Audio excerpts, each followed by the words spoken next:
So finally we see the return of the bezel-less design thanks to Xiaomi. So this is the Mi Mix, and it has a slim 2.4mm bezel, 6.4-inch screen, but thanks to those small bezels, it's only about the size of a Samsung Galaxy Note 7, about the same height, just a little wider. So spec-wise, it has a Snapdragon 821 processor, up to 6GB of RAM and up to 256GB of internal storage. Also has a large 4400 mAh battery, a 6.4-inch 1080p screen, and an all-ceramic body. Now looking at the design of the Mi Mix, on the back we have a 16-megapixel camera with an aperture of 2.0, dual LED flash, and a ceramic-covered fingerprint reader. And along the top, a 3.5mm headphone jack and 2 microphones. On the right-hand side, ceramic volume buttons and power button. The left-hand side, a SIM tray that supports dual nano SIMs. No micro SD card support here, unfortunately. On the bottom, a Type-C port that supports Qualcomm Quick Charge 3 for very fast charging. It can charge in 30 minutes up to around about 65% battery, which is quite impressive. Loudspeaker and microphone. And lastly, on the front of the Mi Mix, we have a front-facing 5-megapixel camera with an aperture of 2.0, located awkwardly down the bottom because I don't have space for it on the front, of course, having screen there. Now the earpiece is internal. It transmits the sound through the frame, through the screen, and I found that it does sound a little bit flat and muffled. Not the best earpiece call quality. The ambient light sensor and status LED are also located just down here, and I'll show you those in detail later on in the video. So here in the shade I can make out the screen perfectly. It is nice and bright, and also in direct sunlight as well, but I'm struggling to capture this on my camera. But in person it is perfectly visible, very good in sunlight. Now indoors here, you'll see that the screen looks really good. Now one thing I wanted to point out too is the rounded corners of the display, something you don't often see. Normally they're just squared off. It does look nice. Viewing angles are really good. It's an IPS panel. And as you saw there, that outdoors the brightness is sufficient. I haven't really any complaints with this screen. And you can see here that when you play a 16:9 movie or clip that you recorded on it, you're going to get these borders along the side, but you can swipe them away and then you get borders either side, which doesn't look as bad because then they come in as black. But if I bring that back, you'll see you just get that border along there on the right hand side, or depending of course on what angle you're looking at the screen with the auto rotation. So the screen almost has no bezel, but there is still one there. It is 2.4mm, and it's more obvious when you go into something with a white background. Here you can see clearly now the bezel, and Xiaomi was very clever to use these darker looking backgrounds to try and hide the fact that it has any bezel at all. Now if you're wondering where the status LED is located, it's just above the USB Type-C port. And you can configure your own colors for different notifications like missed calls, messages, and other alerts. So the Mix has a rear fingerprint reader on it, and I find that it works really well. Simply just place your finger on it and it unlocks straight away. There's no need to wake up the Mix first. And it's working for me 10 out of 10 times.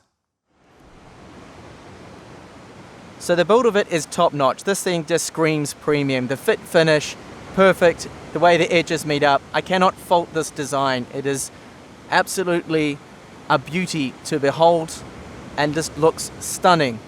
One thing, however, it's a complete fingerprint magnet. It attracts fingerprints like no other because of the ceramic design. I also imagine that if you drop this thing, it would break in an instant, having hardly any bezel. It's also very, very slippery when your hands are cold.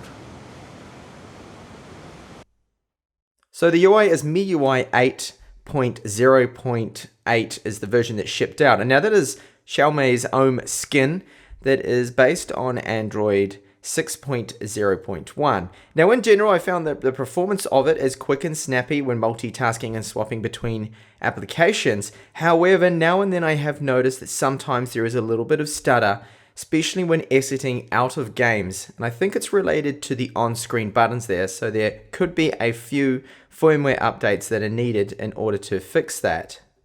Now, one thing also to point out is that it doesn't ship with Google Play Store, but it's not too hard to install. All you need to do is move over some APK files, install those, and then you have Google Play Store, which functions just fine. I haven't had any problems with that.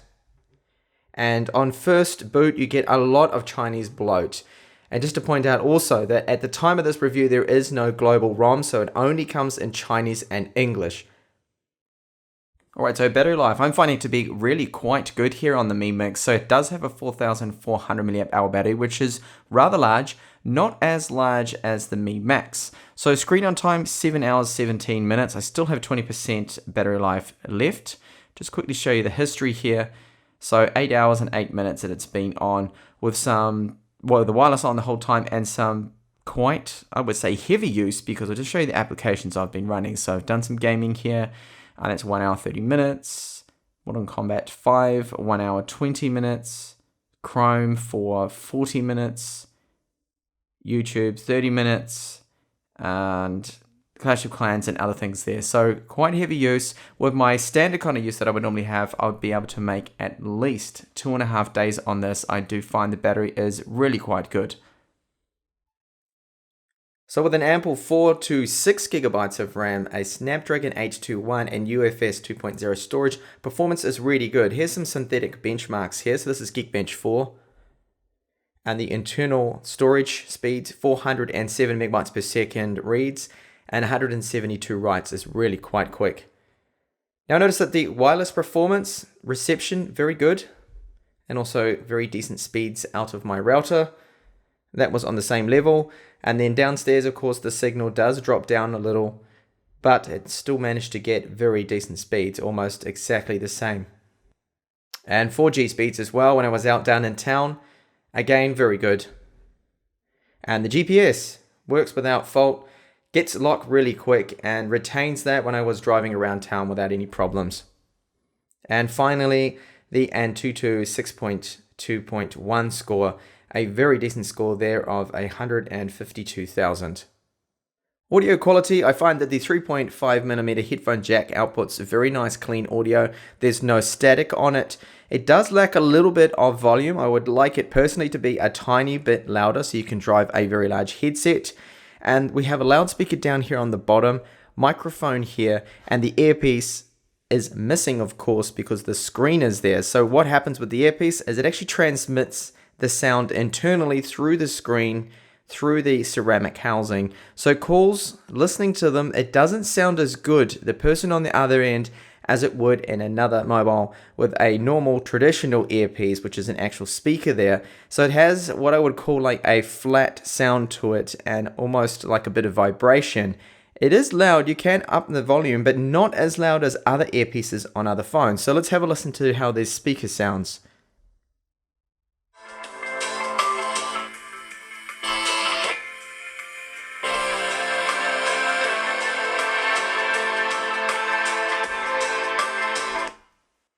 So hopefully you could hear from that quick little demonstration that the speaker sounds to me loud enough. The quality isn't too bad.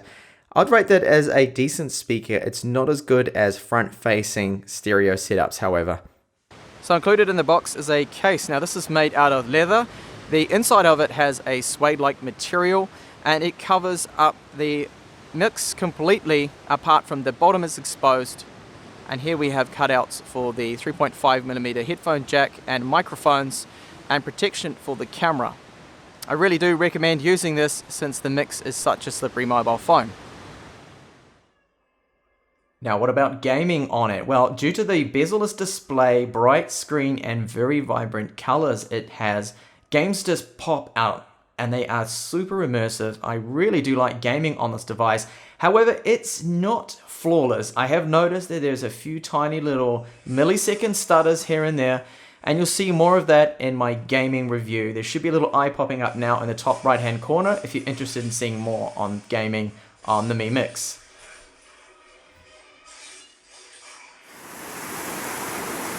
Now to look at the camera UI we have here, this is the stock MIUI 8 camera app.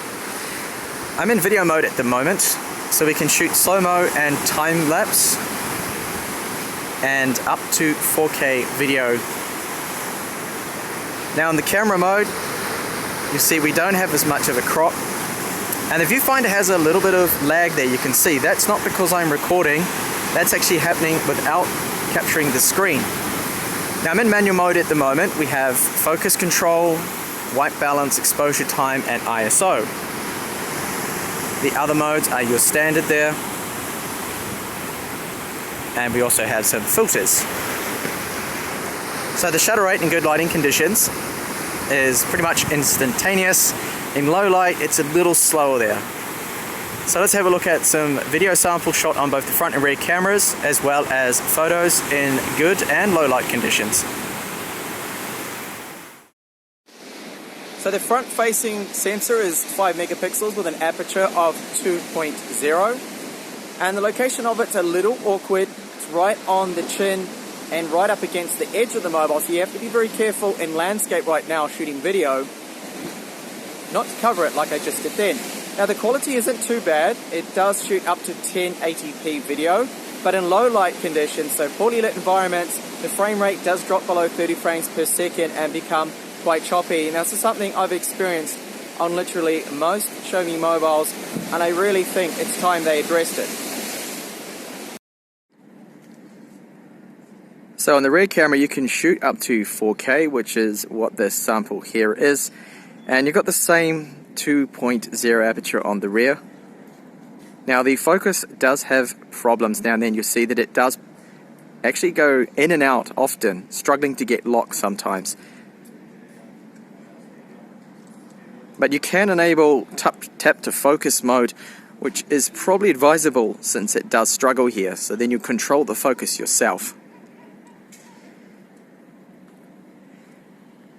It records okay quality video, but there is no optical image stabilization or digital stabilization, so images are going to be shaky, and it's not really flagship grade video. Also, the audio is only 96 kilobits per second, which is a little low.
So that's my review there. Just to wrap up my findings here, the pros, well, it's got a really nice design, a fresh design, a really immersive display that just makes web browsing and media consumption really, really nice.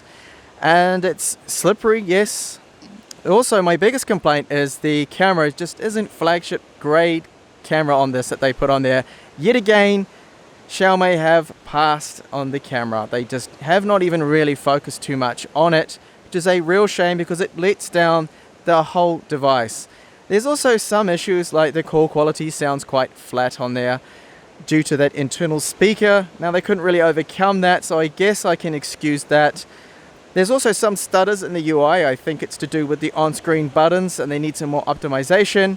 And gaming performance, while super immersive and really nice on the screen, I did notice a few more stutters than usual on the Snapdragon 821 here. So, thank you for watching, and if you did like this review, why not think about subscribing for more up-and-coming reviews just like this one.